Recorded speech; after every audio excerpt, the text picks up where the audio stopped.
Vamos então para a quarta questão deste nosso quarto capítulo. O enunciado é o seguinte: procurador judicial do município do Recife, recém-empossado no cargo, tem como sua primeira tarefa consultiva efetuar a interpretação de texto legal posto à sua apreciação pela Secretaria de Finanças do município.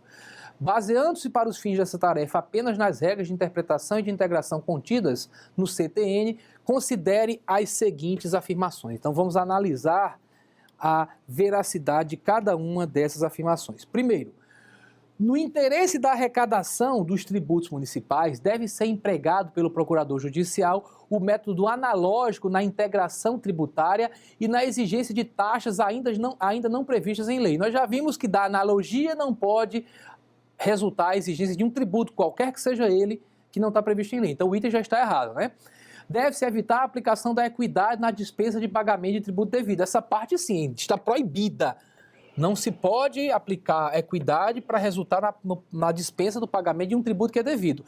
Só que a primeira parte, ela também é proibida usar método analógico para cobrar um tributo que não é previsto em lei. Então, o primeiro item, claramente falso. Segundo item, em respeito ao princípio da legalidade, deve-se aplicar o método literal de interpretação da legislação tributária nas outorgas de isenção. E em respeito ao princípio da razoabilidade, o método literal não deve ser utilizado na dispensa do cumprimento de obrigações tributárias acessórias consideradas de menor importância. Falso, porque o artigo 111 do CTN manda interpretar literalmente tanto essa outorga de isenção, até a questão estaria correta, está no inciso 2 do artigo 111, mas também a dispensa do cumprimento de obrigação tributária acessória também deve ser interpretada literalmente por conta do inciso 3 do mesmo dispositivo. Então o item 2 dessa questão também está errado. Vamos para o item 3. Em caso de dúvida quanto à autoria de infração prevista em lei tributária, deve o procurador judicial interpretá-la da maneira mais favorável ao acusado. Esse item aí é verdadeiro.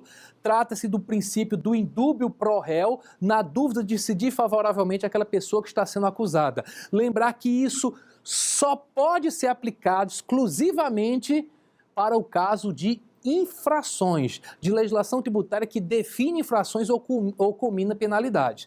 Se houver dúvida sobre o próprio tributo, não é sobre a infração, sobre o fato gerador do tributo, sobre a alíquota aplicável, a dúvida tem que ser sanada utilizando-se as diversas técnicas interpretativas.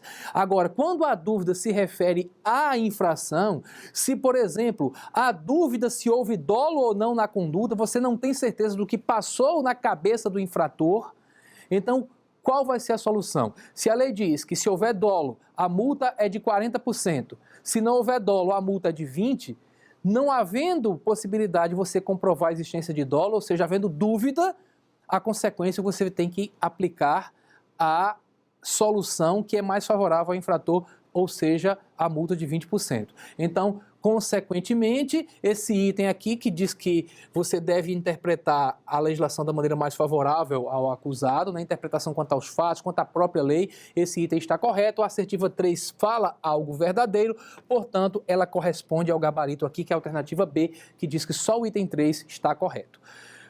Com isso, a gente conclui a análise das questões relativas ao quarto capítulo e lhe convido para assistir às questões referentes ao nosso quinto capítulo. Até lá!